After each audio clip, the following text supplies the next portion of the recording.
702. You're listening to the best of The Money Show. The Money Show.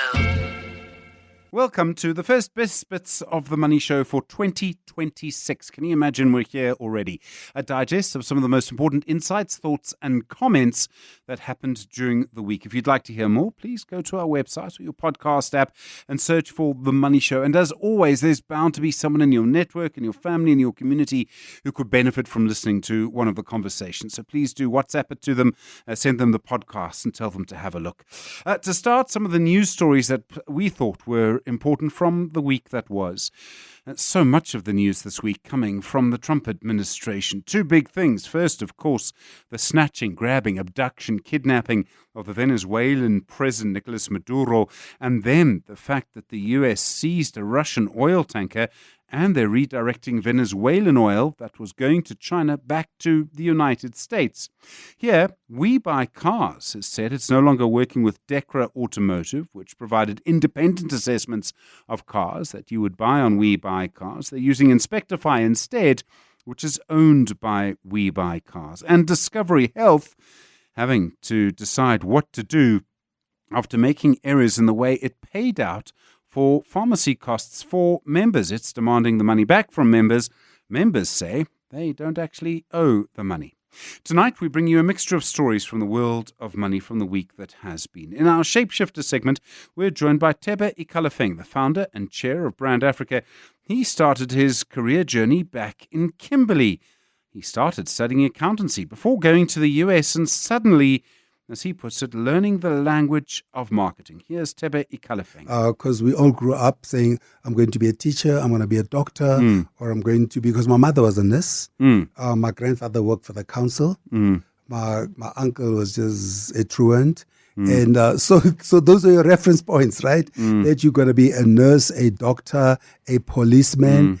So that was the reference points. So branding is a language that it's a language that I didn't know until I arrived in America. And I arrived in America much later at the age of 22 or so. You went to a school, I think it's called St. Boniface's? St. Boniface, it's the premier school. No, It's I went back this year, last year, and when I was in school, our high school was only about 100 people, our entire high school.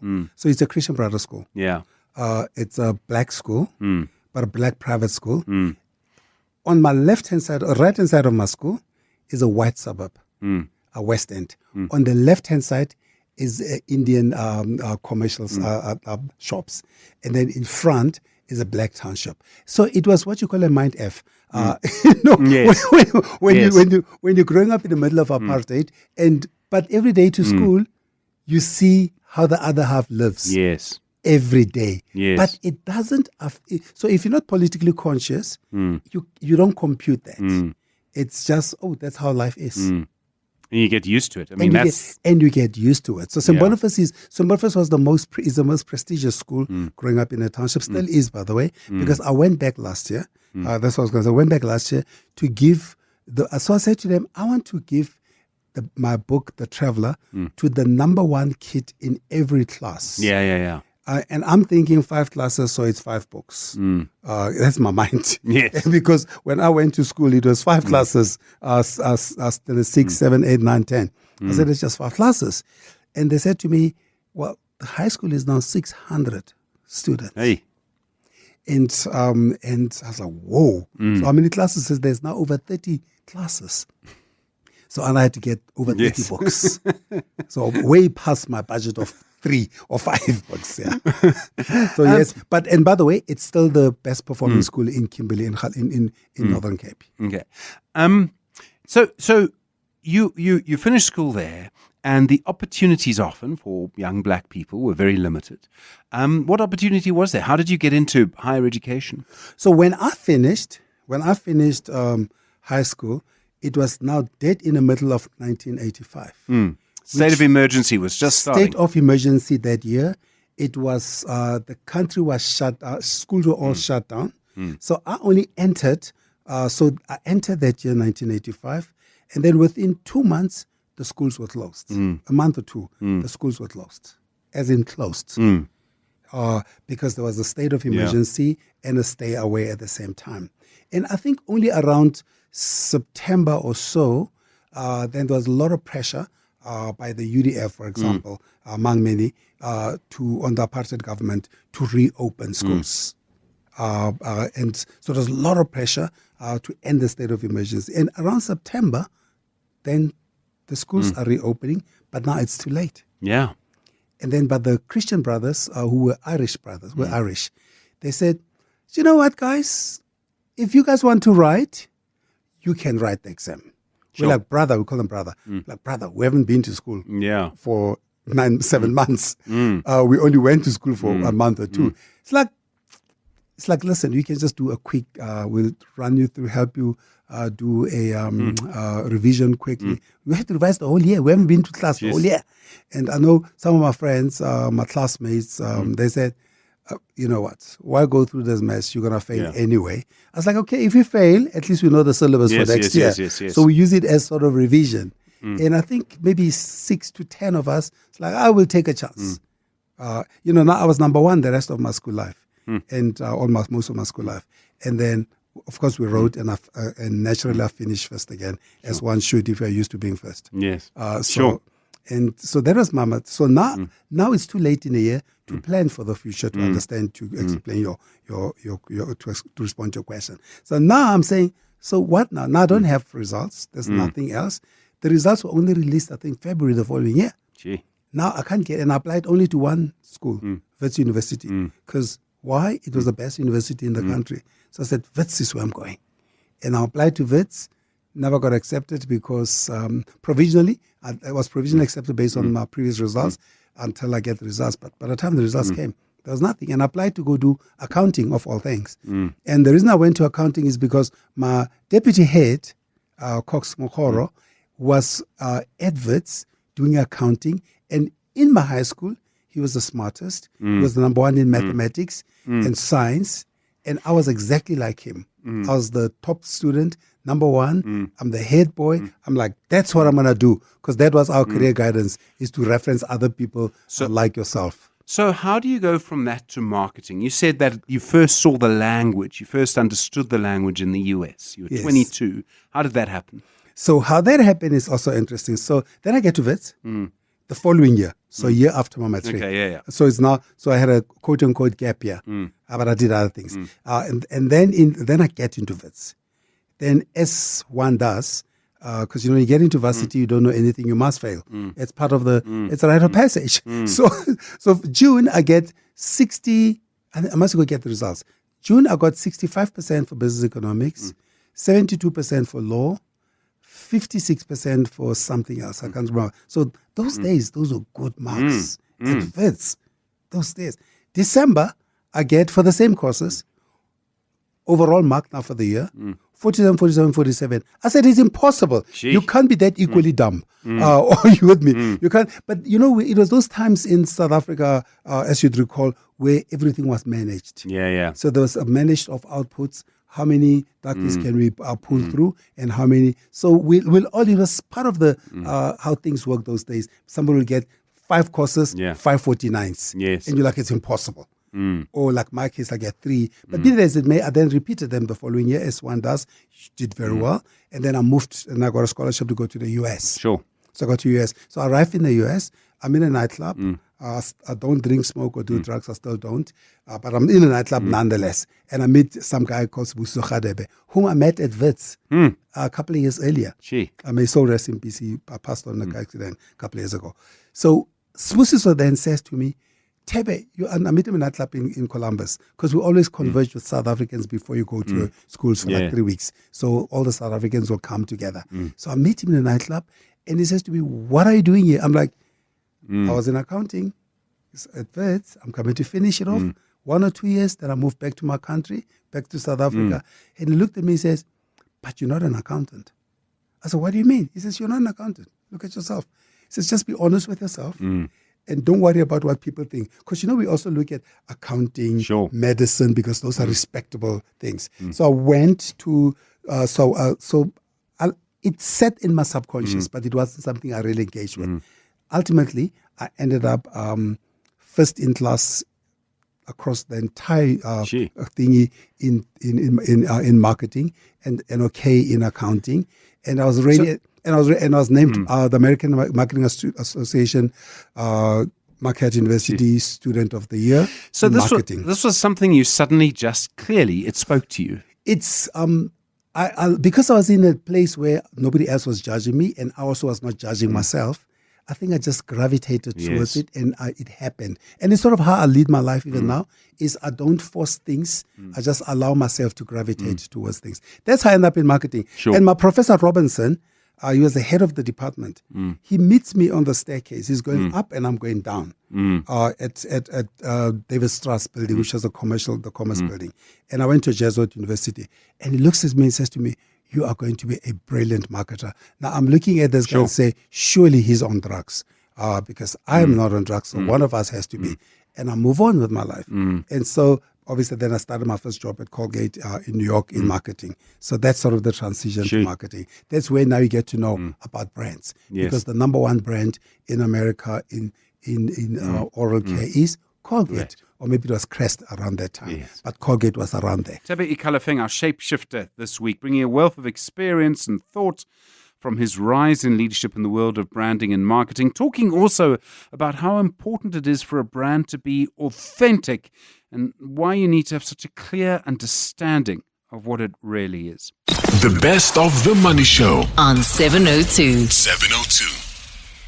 Business Unusual this week, we spoke to Advaita Naidoo, the Africa MD at Jack Hammer Global, looking at some of the big trends that we'll see playing out where you work this year. AI is part of it, but so is going back to the office. Some interesting thoughts from Advaita Naidoo. Yes, I think we're seeing the automation of low judgment tasks in a lot of professions. There's, the type of routine research, the first draft, the basic analysis, coordination, reporting, and these functions used to justify like layers and layers of junior and support roles, and in a lot of organizations they no longer do. So that's what's changed. But what's really staying the same, and what keeps me in really is the need for human judgment. If anything, that requirement is actually intensifying because decision making under uncertainty and prioritization and interpretation, those are all fundamentally still human responsibilities. So everyone should really remember that AI can generate options for you, but it can't own the consequences of the choices that you make. So the shift is less about job loss and more about job compression, sort of fewer roles, broader mandates, and more expectations. I think sometimes they're also just judgment calls on facts. We can see something and know that it just feels a bit odd, whereas AI doesn't know that it feels a bit odd because it's not a human being. Absolutely. I think that's really the crux that a lot of people miss. That meaningful use of AI hinges on essentially what's data literacy. And it doesn't have to be advanced analytics, but comfort with data or output as a language. It means knowing what question you're actually trying to answer, understanding what input and output is relevant, and really being able to interpret outputs critically rather than taking them at face value, which, as you say, AI cannot do.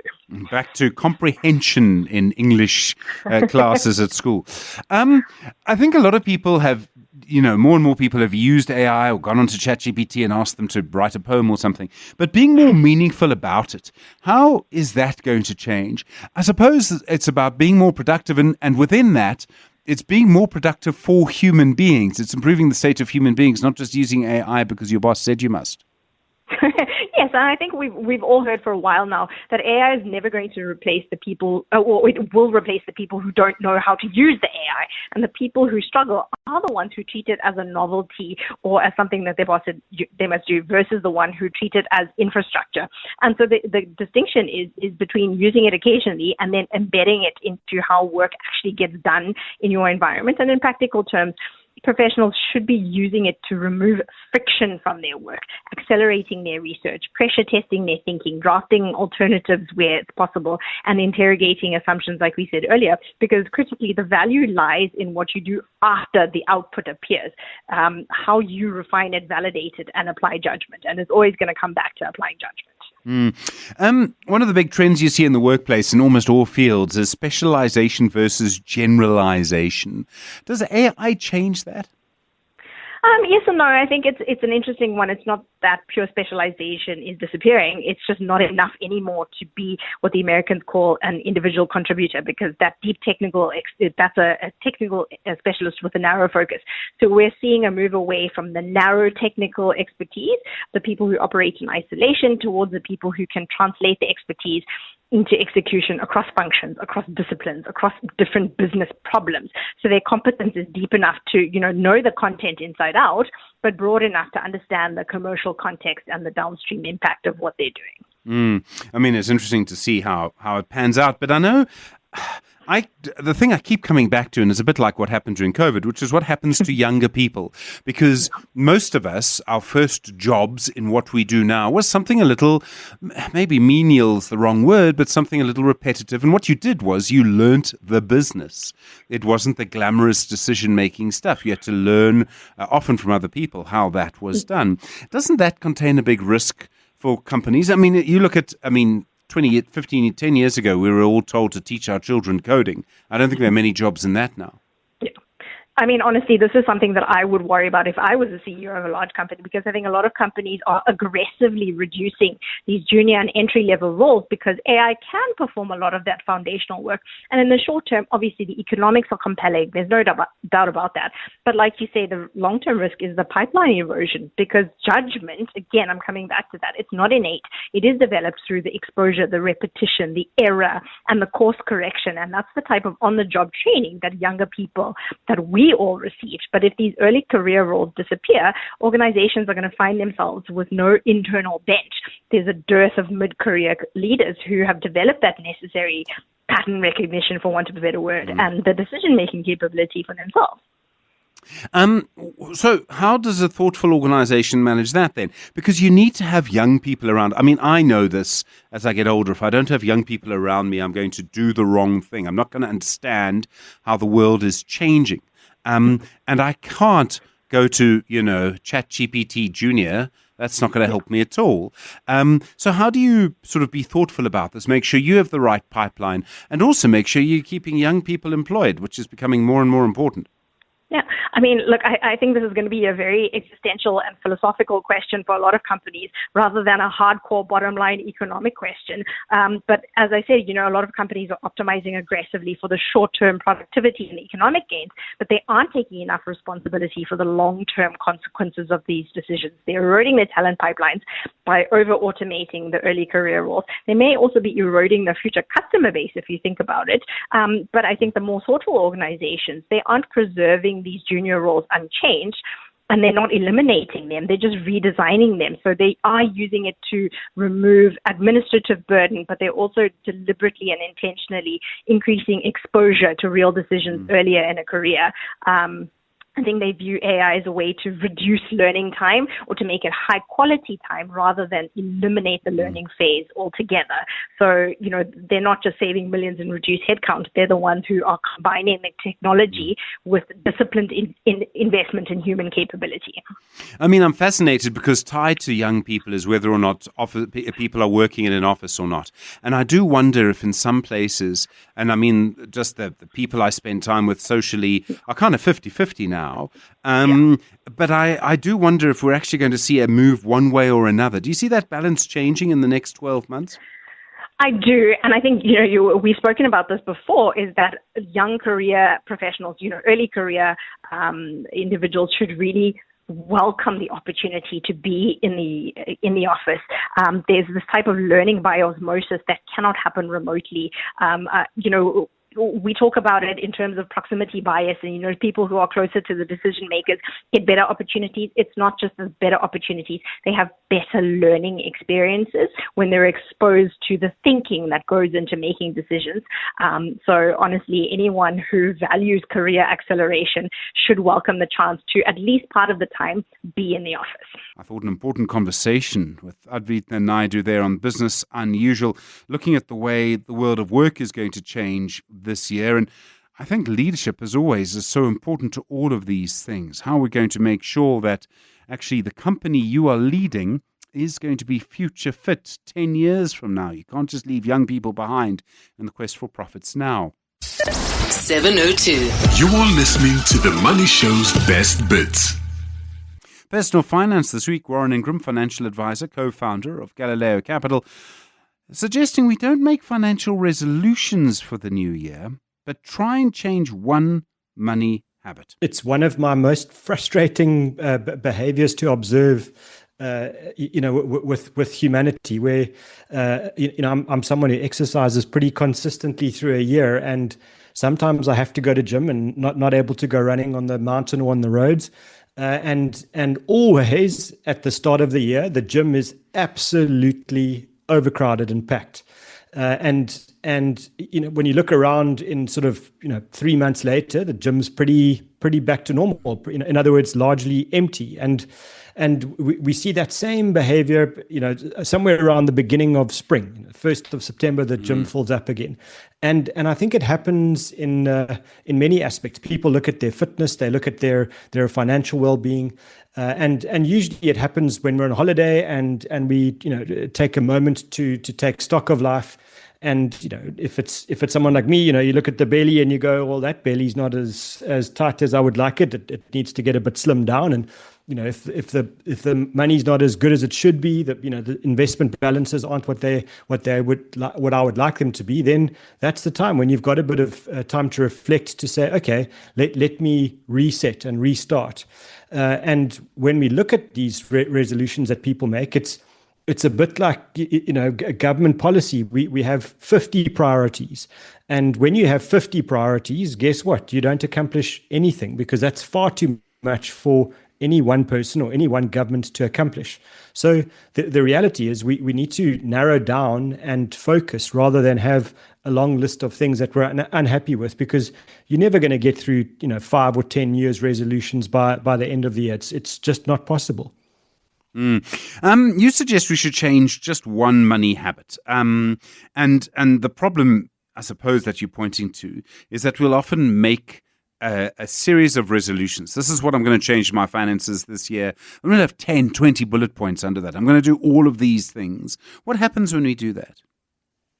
Well, typically we can't make a lot of progress, if we've got 5 or 10 things, and especially if they're relatively big. I'm going to, run comrades by the end of March, and run a marathon by the end of March, and I'm going to have saved myself an extra R1 million. All of those kind of very big pipe dreams, and if we set those kinds of goals, at the start of a year, and they feel big and they feel very far away, what happens is we lose motivation, because human beings like progress. We like to track how we're going, and we like to see that we're making strides towards a goal.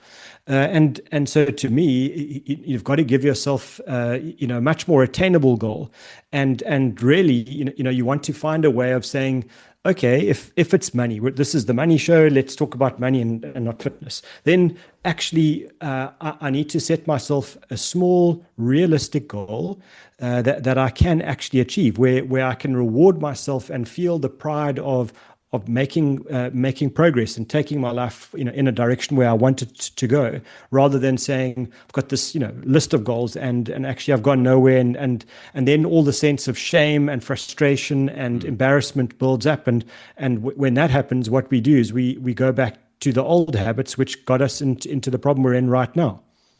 It's like eating. You miss your dietary goal for the week. You feel bad about it, so you have a chocolate. It's exactly the same thing in a way.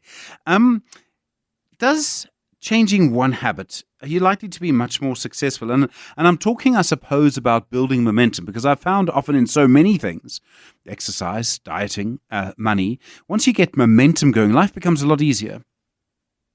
Exactly, and I'm sorry, I keep coming back to fitness, but it's such a nice analogy for money. If you're one of those people that struggles to get up and go for a walk, let's just say you want to start getting on the road and just start walking, just to get the legs going again. The secret is, don't do anything tonight except pack out your walking shoes, pack out all the stuff you need to wear tomorrow morning, and then put it right in your bedroom door so that you can't but avoid bumping into it when you wake up in the morning. And it's one less thing you have to decide to do. It's already done for you. All you've got to do is put the clothes on and get out the door. And then the very last thing you do is set the alarm appropriately so that you get up and go.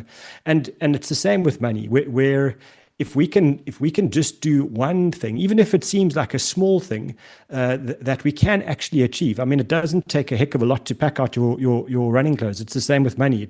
Can you do one thing that might not seem like saving R1,000,000, but can you take one small step, one action that you do once a week or once a month, whatever it is, to get you on that goal, to the bigger goal eventually. And I think that's the thing here, is then we start to build momentum because we start to feel good about ourselves. We've actually achieved something. We did that one step, or that one, whether it's once a week or once a month, and it encourages us to keep going, and we don't lose faith and kind of build up that financial shame, which I think bothers a lot of people in the world.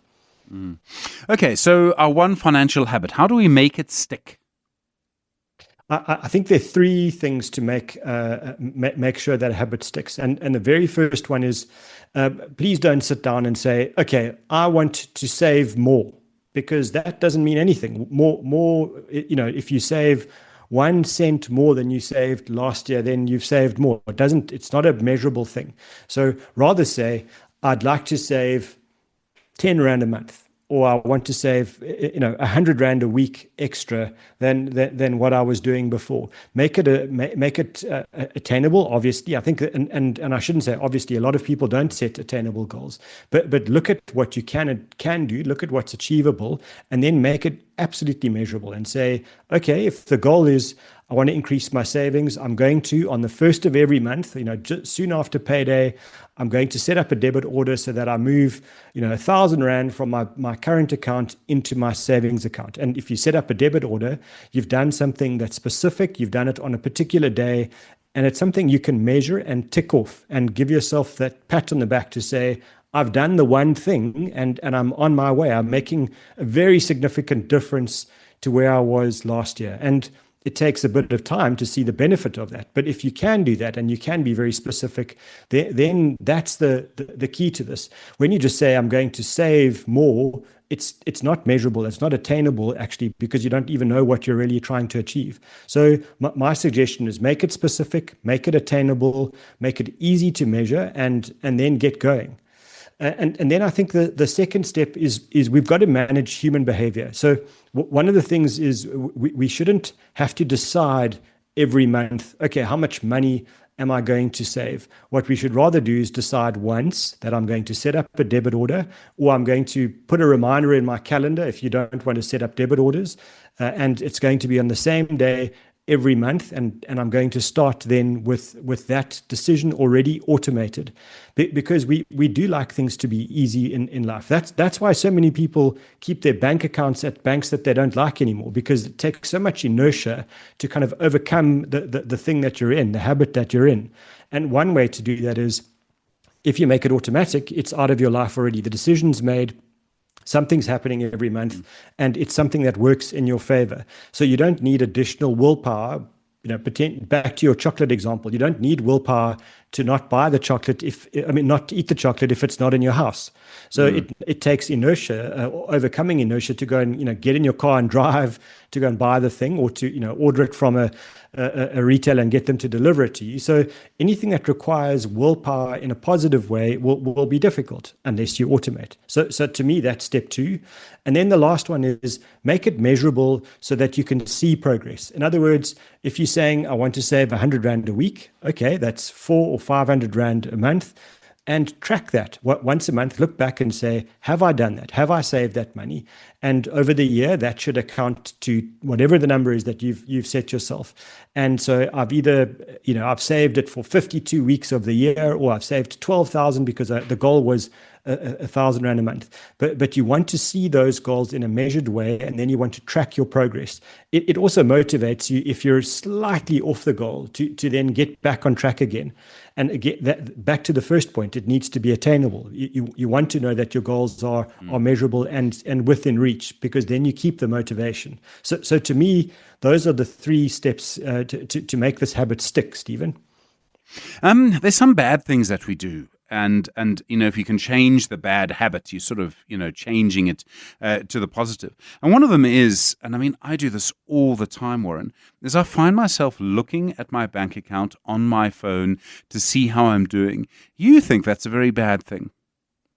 It is, if you're in both respects. Let's say you're in a bad financial position. Well, then looking at your debit, your credit balances, how much you owe the banks every single day, it's not going to change anything. You're going to look at it today and you're going to look at it tomorrow.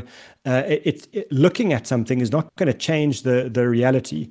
And all it does, I think, it actually just makes us more anxious, but potentially starts to affect other parts of our life. So you might not sleep as well. And that starts to spiral where you wake up in the morning tired, then you end up spending on the extra coffee you promised you weren't going to buy so that you get through the day. And then you check your bank account at the end of the night again, and you get more upset and you don't sleep. And so you can set yourself off on a very bad track. Whereas if you say, whatever your day is, but let's just say it's Sunday morning, you're going to check your bank account to measure your progress. So you're going to be saying, I'm checking my account for purpose, with a purpose. In other words, I want to know that I've controlled my spending over the week and I've actually managed to save a bit of money. So it's a reward for doing good. Or alternatively, it's the one day a week where you now take stock and say, okay, hang on, the week's about to start again next, tomorrow, whatever the day is. And I need to just be very careful. I've overspent in the past week and I need to reset to make sure that I control the expenditure so that I get to the end of the month and I've achieved the goal. So I think it's very positive if you're checking your account with purpose, but just checking it because it's traumatizing. All that's doing is really damaging your psychology, and it adds back to the shame and all the horrible cycle that you're in now. So break the cycle. Just stop checking, and it's just a habit that we're in, and it's one we can stop very easily. Just stop. Just don't look at it again. There are a lot of us who will, on a particular day of the week, go and spend money. Saturday is a good example of that. And it's sort of Saturday's the day we go shopping, or Saturday's the day we do this and enjoy ourselves. You suggest we need to be very careful of that. Yeah, if you struggle with controlling your spending, then spend this time looking at the day of the week where you might be doing that the most. And you're absolutely right. It might be Saturday is the day where you kind of wake up and you're all happy with life, and you go and spend a bit on retail therapy because the week was hard, or whatever the deal is. And when you look at what you're spending on that day where you kind of blow off a bit of steam, that might be the day of the week that's actually setting your whole financial position off track. And so it's not a case of saying that you can't have fun on a Saturday, or that you must now live like a hermit and save and have no joy in life anymore. That's certainly not the deal. But it's just a case of saying, be conscious that Saturdays is your weak point. So if it is your weak point, then don't fall into the bad habit again. Just stop and say, okay, I'm going to do one thing that's fun, and I know what I'm going to spend on it. I'm going to control that expenditure, and then all the other stuff that I've been wasting on purchases on that day, I'm just going to eliminate.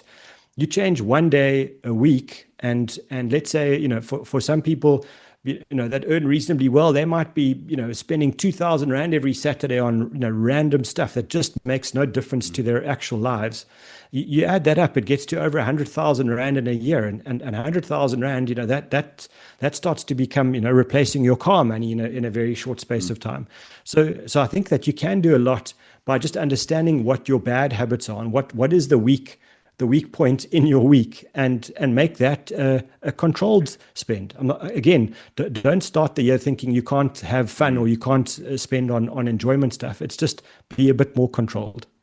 There are a couple of other bad habits we look at as well. Tim's got in touch, Warren, and asked, I'd like to improve my personal finance knowledge. What suggestions do you have? Tim will have an answer for you from Warren in just a moment. The Money Show. Personal finance with Warren Ingram. 8 minutes to 8 the time, and Tim's question, Warren, I'd like to improve my personal finance knowledge. What suggestions do you have? Warren, where would you start? Because I think for a lot of people, to begin the process of educating yourself, you almost don't know where to start. There's this fabulous segment on this very well-respected show called The Money Show. Presenter's an idiot, on that Money Show, there is this thing called personal finance, and it's actually available as a podcast. And the interesting thing here is I'm not, no one asked me to say this, but I just think if you want to get something free that's useful, this is a place to go. I mean, I think you build up a store of knowledge over time. And again, it's doing something once a week where you get a little bit of bite-sized information that builds up. So to me, that's one. The second, the next two are books. And I like books because we have to read them, when we're not driving and when we're not distracted, and we can absorb. And the first one is a book called The Psychology of Money, by a guy called Morgan Housel. He's probably the best money writer I've ever come across. And so, and unfortunately he's an American, but other than that, he's a very good guy. And that book, I think, helps us understand ourselves and how we build up our financial knowledge. And then there is the next book is, and it's got a rude word in the title, which I'm not going to say, but it's Manage Your Money Like a Grown-Up. And that's written by Sam Beck-Bessinger. And I think for me, that's really detailed book, to help you kind of fill a framework for where you're going.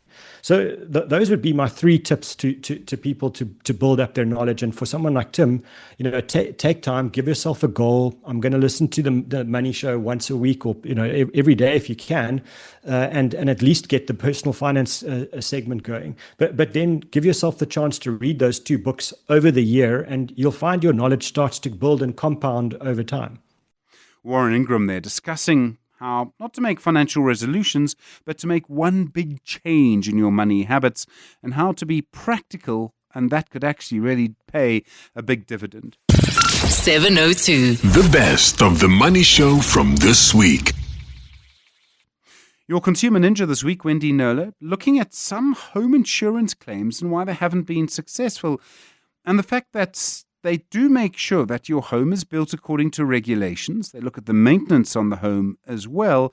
Otherwise, you might find that you think you're insured, but you're not. Here's Wendy Knowler. Yeah, it's a big one. And I decided to talk about it today because, it's the beginning of the year and we should be doing all these sort of cleverer things. And because I just had a complaint in from somebody who had their homeowner's insurance claim rejected for this reason. The big hailstorm in Pretoria of just over a month ago, and the claim was partly rejected. I haven't got details on that yet, because of the slope of the roof, that it wasn't sufficient for the runoff of the water in the storm. Never mind the fact that the actual huge hailstones blocking the runoff, right? And when she objected, they came back to her and said, this house, which she bought in 2021, the roof was not built according to building regulations, even though when they bought it just over 4 years ago, they had the plans and city inspections and certifications and everything all in order. So I'm going to ask her to object to that, lodge a complaint with the NFO, the Ombudsman. But this is so common. If it's not properly built according to regulations as the reason, it's you didn't maintain your house. And so you think you've got this massive cover, you're paying for it every month, but you just don't have it. And that could wreck you financially, easily. Absolutely. I mean, I would have thought, and I presume, that there is a kind of way that they're assessed. And if you buy a house, if you bought it relatively recently, there'll be some kind of assessment or inspection. And if it passed that, well, then you're good to go. Okay, so that is the most widely held misconception. I get it in every single one of the complaints I get about a rejected homeowner's complaint. Every single one, Stephen. And this is the misconception. So most people have their homeowner's insurance is offered by the insurance division of the bank that's financing their home, right? So they say to me, but the bank sent the assessor, and I assumed they had done all the necessary checks and they approved, and so I'm good to go. But actually the assessor is there, and I really do think the banks could do a better job of explaining this, to train the assessor to say, I'm not here checking that your walls are built to regulations and that your roof complies, etc. I'm here to see that there's enough equity in this house for the bank to approve the loan that you're asking for, right? Because, I mean, people just make this assumption. So they think it's got the tick of approval, but that tick of approval will come only if you pay extra for it, and you get an independent company in that knows about these things, that checks everything to say, there's a problem here, there isn't a problem there, or this boundary wall is definitely not going to be considered compliant, and you're going to have a problem if you have a claim. So, but yeah, I really want to talk about this, and I talk about it at least once a year because this misperception costs people an awful lot of money. Sure, but I mean, if you got approved building plans and all of that when you bought a house only 4 years ago, I mean, you'd have no reason to think. And then also at the back of it, if there's catastrophic damage to your home and insurance doesn't pay out, the bank is the one that stands to lose out too.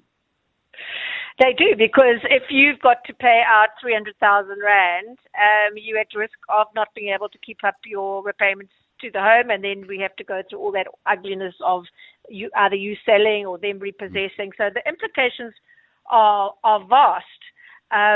But so there are two things, and I speak about this a lot too. Number one, before you buy, you should get that independent assessment done. Yeah. But then regularly, and I'm going to walk my talk here, I've made an appointment to have a company come out to our home now this month. Is that you should get them in, and you must ask them this question: do you have the expertise in your company for somebody to act like an insurance assessor and go through my home and tell me where my weak points are, where the house's weak points are, that are going to make me vulnerable? If there's a big storm that hits here in the Cape, we worry about winter storms, and I'm going to be left having to fund this on my own or lose my home over it, and pay them the few $100 Rand. It's really not a lot of money. Get the information I need, and then make the necessary repairs. And the other thing is to regularly have at least once a year. We don't do this because we don't think of it, and we don't want to spend money there. But have your roof checked, have your gutters checked, have the invoices, so that if a claim is rejected, you can say, "Ha, you're not going to catch me on a lack of maintenance. Thank you very much, insurance company. Here's my proof that I've been maintaining my home." I mean, do you find other reasons why storm-related damage claims are actually rejected? I mean, there are other things that come along. So it would be defective construction. So yes, so that would fall under, well, it's sort of aligned to not having proper building regulations, but not entirely that. Design flaws, so in the actual plans drawn up for your home, and then poor maintenance, that's a big one. Those four, that I see it over and over again, especially just after major storm events, wherever up country and then down here in the Cape, they flood in. And if you look at what the NFO, the Ombuds is putting out, they're always warning about this. And if you can't show proper regular maintenance, and your plans can't be found to be compliant, then they have to side with the insurer, and they do. Is there anything else you can do to avoid this? I mean, you could get the independent company. That costs money. In the end, it's all about the homework. And I know you're going to tell me once again, Wendy, to read the small print. Yeah, read the small print and get professional help. We can't do this unless you're in the industry. You can't know where your vulnerabilities are in the house, in the construction or whatever. You can make sure you keep your maintenance up. But if your claim is never going to succeed because the wall was non-compliant, then you're on a hiding to nothing. So you need to get the professional in, and you need to do your maintenance. It's all boring, expensive stuff, but it's a lot less expensive than having a claim denied. And just one last thing, we don't have the wherewithal as lay people to argue proximate cause, because that's the issue here. Was the proximate cause the slope of the roof being wrong, or was the proximate cause there was just this extraordinary storm with these huge hailstorms that blocked the runoff of water, even if the roof was the correct living slope?